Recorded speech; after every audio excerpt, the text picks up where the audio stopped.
Rumble by Link Wray.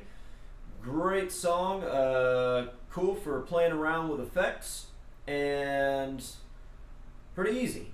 But there's a lot that you can do with it. We'll talk about that. We'll expand on where you can take this. So, using a pretty wet sound, if you, all that means is really heavy on the effect. So reverb, you can hear the tremolo as well. He's using a lot of both of those, and then a little bit of distortion as well, which just certainly adds to the effectiveness of the song. I mean, it's a cool chord progression, but you're kind of sitting around a lot, but the effects really do it, you know, to eat up that time, and just a real simple drum beat in the background, and simplicity works, obviously. So anyways, the chords that we're looking at are a D sus2. So if you know D major, you just lift your middle finger. So we've got open string 4, string 3 fret 2, string 2 fret 3, and open E. Then we have an E major, all 6 strings there. Finger 2 is on string 5 fret 2, finger 3 is on string 4 fret 2, and finger 1 is on string 3 fret 1. A major, I play that with fingers 2, 3, 4 here, all on the 2nd fret of strings 4, 3, and 2. And then B7, finger 2 on string 5 fret 2, finger 1 on string 4 fret 1, finger 3 on string 3 fret 2, string 2 is open, and finger 4 is on string 1 fret 2. And just a side note, when you get to that B7, he'll typically play that bass note first, string 5, and then strum through the rest of the chord. And that leads us into the little riff, which we're going to get to here in a second. So the order of the chords is D sus2 to E. Then you wait around, it's 6 beats that you would wait or count to let that chord ring out. Then you go back to your D sus2, strum that twice again. Back to E. Back to the D sus2, strum it twice. Then A major. Back to the D sus2 twice. E major. Back to the D sus2 again, twice. And then B7, bass note. And strum your chord. After that, we have the riff. So that's what's repeating all the way through. There is one point where he's going crazy with this. What is that? Like an inverted E9 chord. He turns off all the effects, I believe, and he's just kind of like strumming it just crazy. But other than that, there's no other part to the tune. So the riff, we have string 1 fret 3, string 1 open, and then string 2 fret 3 and open, string 3 fret 2 open, string 4 fret 2 open, string 5 fret 2 open, and string 6 fret 3, bend it,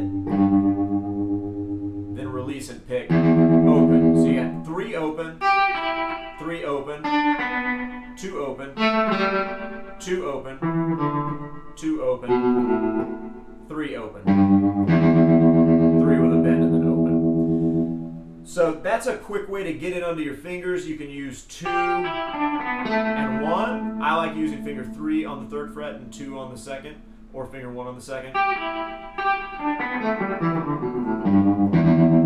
I like fingers 2 and 3 working together in close proximity like that. Feels natural. But, you know, just kind of saying those fret numbers, this is the most common pentatonic scale box. It's minor pentatonic scale box 1, but using open strings.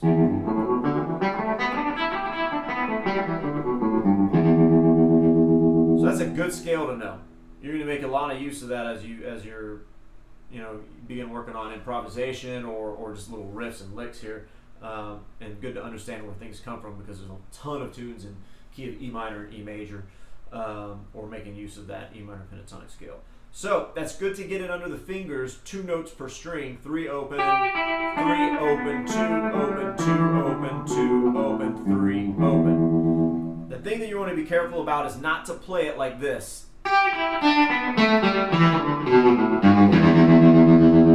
That's playing it as 8th notes, essentially. You're putting weight on the first note of each string, and that's not the way it works. It's triplets, so it's 1, 2, 3, 2, 2, 3, 3, 2, 3.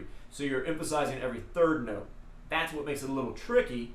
You know, to make sure that you're incorporating alternate picking here. So memorize the riff, where the what fingers you're going to use, what frets and strings, all that stuff, and then get your left and right hands communicating together and apply alternate picking. Down, up, down, up, down, up, down, up, down, up, down, up. And once that is working well for you, then you want to try that emphasis of every 3rd note.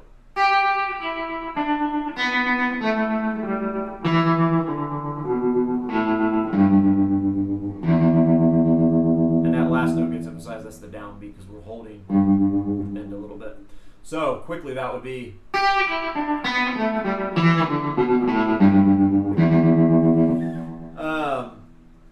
a good idea would be to play that with a metronome.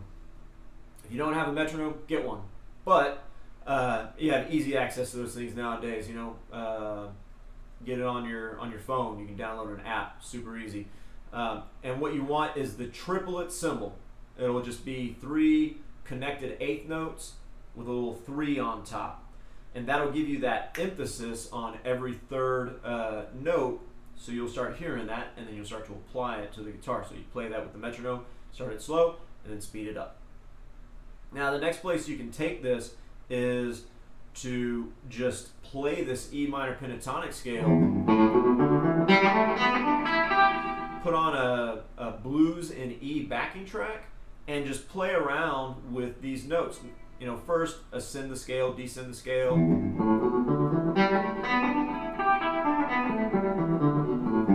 Get comfortable with it.